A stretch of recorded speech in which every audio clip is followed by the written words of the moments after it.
Gostava de agradecer, em primeiro lugar, ao convite que me foi endereçado pela equipa organizadora do evento. Gostava também de agradecer as maravilhosas palavras e alguma da introdução teórica que foi feita pelo professor Matos Ferreira. Gostava ainda de agradecer a presença de todos nesta sala e é com um grande prazer pessoal que vejo os maias no seu lugar devido, que é no mundo antigo, junto das restantes grandes civilizações da humanidade. E agora sim, Maria, podes começar a cantar aos 20 minutos. É justo. O tema que vos trago aqui hoje foi um tema bastante debatido com o André ao longo das últimas semanas e deu-me várias noites sem dormir nas últimas semanas. Gostou-me bastante, sobretudo porque funcionávamos com conceitos de, por exemplo, xamã. Não era um conceito estranho para mim, porque no ano de 1993 editou-se este livro, onde os autores propunham que o rei, figura divina perante os maias do período clássico, era um xamã rei. Vamos verificar ao longo da apresentação que houve várias críticas a esse trabalho e eu e a maioria dos meus colegas não segue esta filosofia. Isto, segundo alguns autores, nomeadamente o Klein, dizem que supostamente isto terá acontecido, ou seja, a introdução do conceito de xamã na área da Mesoamérica terá acontecido devido a uma crise de mitologia na década de 60.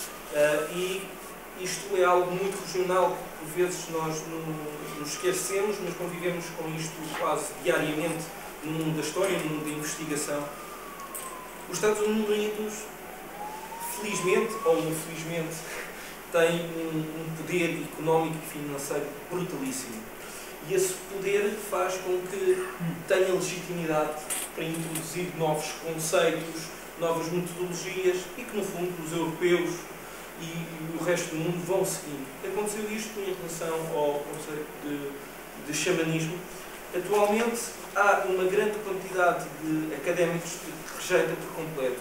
E vamos ver nesta apresentação porque é que se rejeita e como é que se pode trabalhar a questão dos conceitos. O primeiro ponto, e a pedido do meu caro amigo André, exato, decidi colocar a cronologia, que muitas vezes não é por mal, mas esqueço-me, porque também lidamos com os mesmos conceitos pré-clássico e clássico, mas têm aqui cronologias diferentes. Muitos de vós conhecerão as cidades de Palenque, de Tikal, de Copan, e enquadramos essas cidades na cronologia do clássico. A figura do monarca divino pode ser aplicada desde o pré-clássico até ao clássico terminal, sendo que no pós-clássico vamos ter uma divisão acentuada nos poderes, ou seja, começa-se a ter poderes religiosos e poderes governativos. A questão é, dentro do período clássico, que é a minha abordagem hoje, nesse período clássico, sobretudo no clássico terminal, ocorre a existência da figura de um rei divino, a qual se pode ler, segundo as fontes, Cuhuláhau. O que é isto de Cuhuláhau? Bem, tal como o professor salientou na sua apresentação, o estudo da língua e da origem das palavras é extremamente importante no mundo antigo. E essa importância está agregada à explicação, à simples explicação que estas palavras, funcionando como substantivos ou como adjetivos, nos podem dar de informação.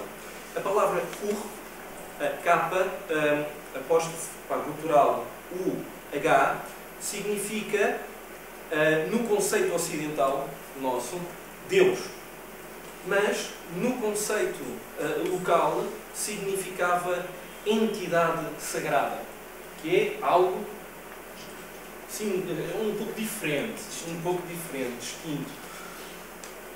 Mas esta palavra era por vezes utilizada como adjetivo e apenas se adjetivava em relação a uma única pessoa. E essa única pessoa era Ahau. Quem é o Ahau? Ahau é o senhor, é o governante, se quisermos, é o rei. Vamos esperar um pouco mais pelas conclusões finais, onde vamos discutir as problemáticas dos conceitos. Mas aqui o rei, eu colocava um grande ponto de interrogação. Em questão, a utilização da adjetivação era acrescentada esta palavra que disse kur, o u e o el. Ou seja, a palavra afinal ficava kurul. Kurul significa divino, sagrado. Então, se juntarmos as duas palavras, aquilo que nós possuímos é Senhor Divino, ou Senhor Sagrado. Algo que é extremamente importante para compreender o papel destas pessoas na sociedade. E esse papel pode ser lido neste esquema montado por Nikolai Grob e Simon Martin. Isto é, no fundo, a postura como as cidades-estado na região maia, durante o período clássico, como é que elas interagiam entre si. Temos ali reinos e super-reinos, sendo que podemos considerar super-reinos, por exemplo, Tikal e Calakmul, que, não sei se dá para ver muito bem, dá para ver um pouco mal a legenda, mas a parte vermelha significa os confrontos que existiam. Bem, eu não gosto de fazer analogias, mas se calhar a melhor analogia para fazer neste esquema será aquilo que aconteceu numa época contemporânea. Na Guerra Fria, no fundo, existem dois blocos que combatem entre si e vão utilizar os pequenos reinos, os pequenos aliados. E isso vai ser extremamente importante. Quem são então estes chefes de Estado que comandam estes reinos? São os já referidos Kuhulahau. Uma coisa que vai ser muito interessante, eu infelizmente não tenho cá um quadro branco, senão teria o maior desgosto de desenhar alguns glifos para compreenderem. O glifo Ahau tem dois detalhes em cima, e esses dois detalhes em cima vão ser exatamente aplicados no glifo emblema de cada cidade, juntamente com a palavra Kur. Ou seja, é uma demonstração que a cidade-estado é pertença de um chefe militar. Mas, ao mesmo tempo, como o professor referiu, por vezes, em sociedades, este chefe militar é também um chefe religioso. Bem, o problema vai começar a partir de agora. Aquilo que nos vai acontecer é simplesmente isto. Temos aqui a área geográfica, só que temos isto. Isto é a divisão comunitária atual em termos de população maia, sim. Espero que não seja novidade para ninguém, mas os maias continuam vivos. São mais de 9 milhões de maias que vivem atualmente e falam cerca de 30 línguas. Aquilo que nós vemos aqui são as comunidades, e cada comunidade tem a sua própria crença, o seu próprio rei local. Estas crenças podem remontar ou não ao período pré-hispânico. É preciso um trabalho de investigação árduo para se conseguir filtrar aquilo que é, por exemplo, a influência do cristianismo, mas também, e isto é muito importante, sobretudo pós anos 40 e 50, onde muitos ocidentais foram para estas zonas com outras ideias levadas de outros espaços geográficos para implementar ali, claro, a questão económica está sempre presente, como o professor disse, e estas comunidades, muitas delas, são comunidades pobres. E se tem a oportunidade de ver um turista a ir lá, ok, claro, qual é a tradição que vocês querem que se pratique aqui? Nós praticamos. Nós praticamos. Paguem ao Senhor, nós praticamos. Este é uma outra imagem, é um quadro efetuado pelo Soren Wickman, é uma imagem onde se demonstra algumas das línguas maias que se falam atualmente e vemos uma barra amarela. Essa barra amarela era uma língua franca que se falava na altura, é a língua franca que podemos encontrar em todos os monumentos. isso vai ser bastante importante, porque nos dá uma ligação entre todo estes espaços. Agora, vamos entrar dentro de um study case, porque assim é muito mais fácil do que estar a falar em geral, porque, como já vimos, haviam várias comunidades, várias cidades-estado, e levaríamos várias horas e a Maria certamente que não ia achar piada nenhuma. Aquilo que nós temos aqui é uma planta de palenque, e peço permissão à mesa para seguir até para o quadro. E eu sei que as coisas não estão muito bem escolhidas, mas se vocês se lembrarem daquele grande monumento que é o Templo das Inscrições, situa-se aqui, onde está o túmulo do rei Pacal. Bem, esta parte da cidade era visitada pela população em geral, poderia ser visitada pela população em geral, só que havia uma parte da cidade que era reservada aos nobres e aos, vamos chamar elite, para não estar aqui a perder tempo em explicações. E essa parte, talvez, quiçá a mais importante de todas, situava-se aqui. Sendo que, nesta zona, vai ser uma zona de legitimação do poder. Legitimação do poder do rei. Como é que o rei legitima e para que é que legitima se ninguém vai ali? Bem, a ameaça, nesta época, não vinha das grandes massas. A principal ameaça nesta época vinha das elites, dos problemas dentro da corte, problemas entre irmãos e, sobretudo, a escrita é um elemento sagrado em que os deuses viam quando o homem escrevia e, por vezes, isto é muito interessante. Felizmente, a epigrafia desenvolveu-se de tal forma que hoje em dia conseguimos estar a ler uma estela ou um monumento e dizer: o escriba enganou-se.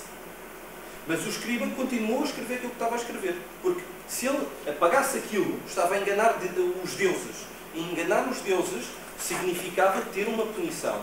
E então, a próxima imagem que eu vos vou mostrar vai ser esta aqui, do interior do Templo da Cruz. Agora vou numa grande maratona, o tempo urge. Passar para a frente. E aqui vemos um painel muito bonito, que tem uma ação central, que estava pano para mangas e não vamos aqui analisar agora. Vamos analisar, sim, ou tentar analisar o conteúdo do texto das duas laterais. Eu tinha preparado outra apresentação, mas não consegui abrir na pen, fiquei muito preocupado. Eu sei que também estou assim um bocadinho acelerado. Mas aquilo que nós conseguimos ver, pouco nesta imagem, mas na primeira coluna, há uma legitimação, isto também de encontro àquilo que o professor disse, há uma primeira legitimação a um primeiro ser divino. E esse primeiro ser divino, aqui neste caso, é G1. Quem é este G1? Este G1 é um deus que nós não conseguimos ler o nome e então atribuiu-se o nome de G1. Esse G1 vai ser o primeiro elemento que vai nascer. Esse vai gerar uma família e, ao gerar uma família, vai ter um terreno para governar. Ao ter um terreno para governar, está criada a base sagrada para toda a monarquia que se vai seguir a ela.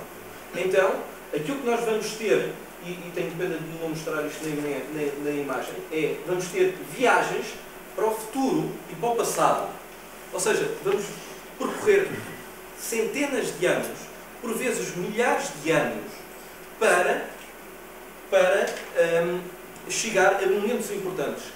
Quando se vai para o futuro, ou para o passado, desculpem, essa ida ao passado, agora não é para o nascimento de um Deus, é para o nascimento dos ancestros do rei.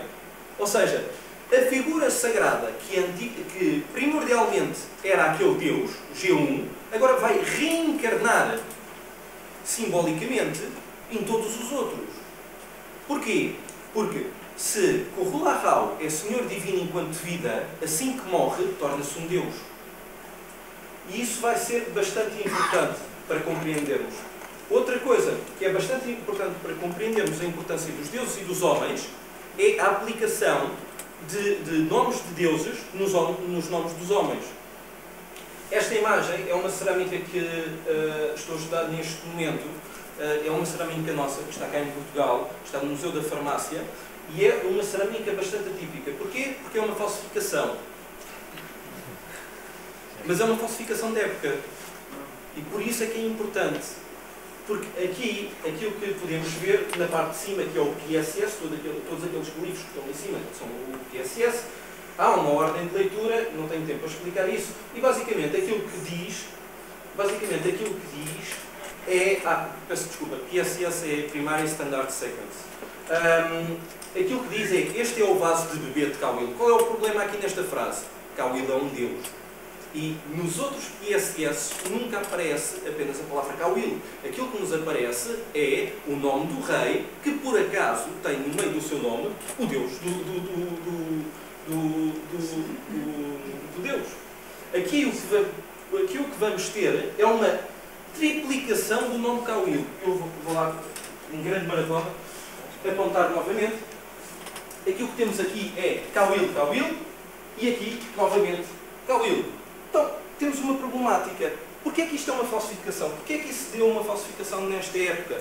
Bem, as falsificações na época eram coisas bastante constantes. Porquê? Estas cerâmicas, muitas delas eram encontradas, e são encontradas hoje em dia, em contexto funerário. Ou seja, encontrar ou levar uma cerâmica destas para o túmulo representa poder extravasar em termos dos seus sentimentos, de ambição. Eu não sou rei, mas gostava de ser.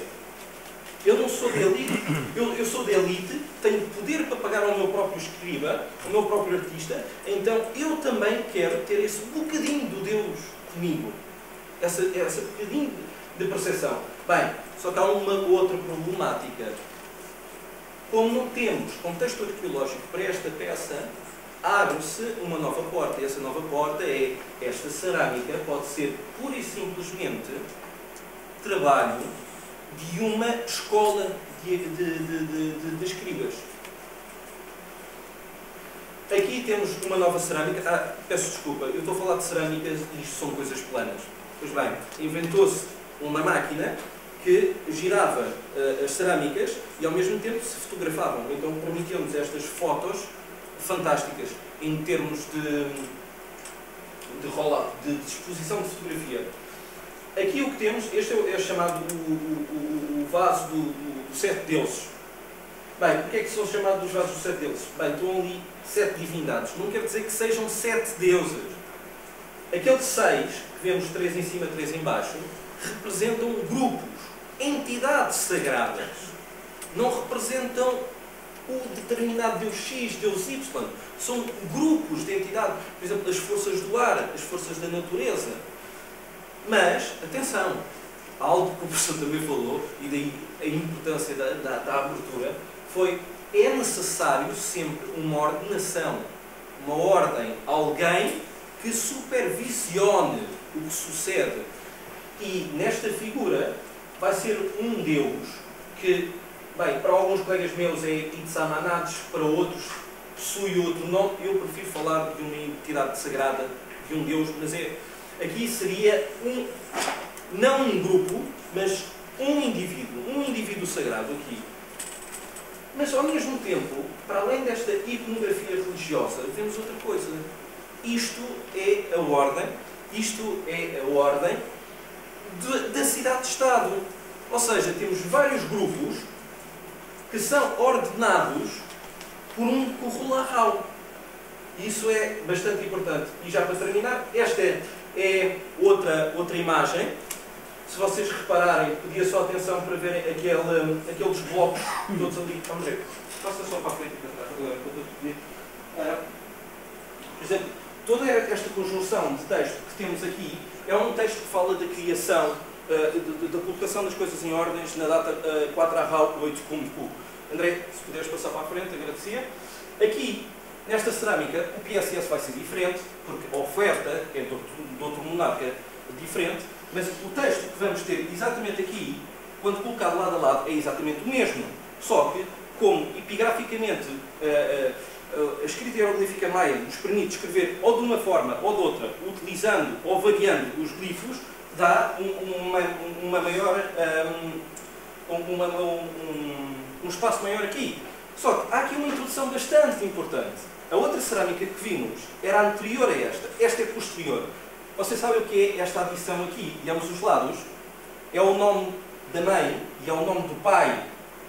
Novamente, tal como tinha sucedido e como tínhamos visto em Palenque, há pouco, quando, depois dos deuses, que são os ancestros que são venerados, aqui, depois da primeira cerâmica, onde se explica como é que as coisas foram colocadas em ordem, aqui as coisas são novamente colocadas em ordem, mas há novamente um Kukulahau que usa o seu poder e usa o seu poder para isto, para legitimar o seu reinado. Conclusões finais. Problemas. Primeiro, o problema chama: podemos ou não, ou devemos ou não, tirar o conceito de xamã do seu contexto siberiano ou do espaço ártico. Segundo problema, podemos ou não levar para esta zona conceitos tão ocidentais como Deus, como rei, como monarquia, e se não podemos, como é que vamos usar? Ou que palavras utilizar? Estas são as minhas expectativas para este workshop.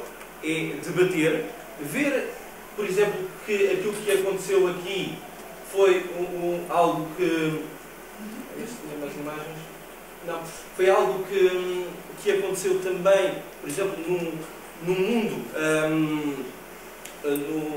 no mundo egípcio. Isso é muito importante. Só mesmo, Maria, eu sei que me vais matar, mas é só mesmo para acabar, para deixar esta ideia no ar. É esta. Quando nós falamos do xamanismo, reparem que nós nunca falamos de xamanismo para a base da nossa civilização ocidental europeia. Não aplicamos nunca um conceito de xamanismo para o Egito, nem para a Grécia, nem para Roma. E quando se aplica, há sempre uma brigada, quase homens negros, que vêm e que dizem: não, desculpe lá, mas não pode falar nisso, está fora de questão. Ou seja, para alguns autores, para alguns colegas meus, chamar xamanismo, embora possa ser ou não aplicado, isso levávamos horas a discutir, é um ato de relegação para um segundo plano de outras culturas que têm posturas semelhantes, ou seja, que todo o seu complexo de sociedade tem vários pontos de contacto, como vimos, por exemplo, com a cidade-estado, ao caso da Grécia, ou então com a figura do monarca divino, para o caso do Egito. A todos, peço desculpa pelo atraso de 5 ou 7 minutos, Maria, e muito obrigado.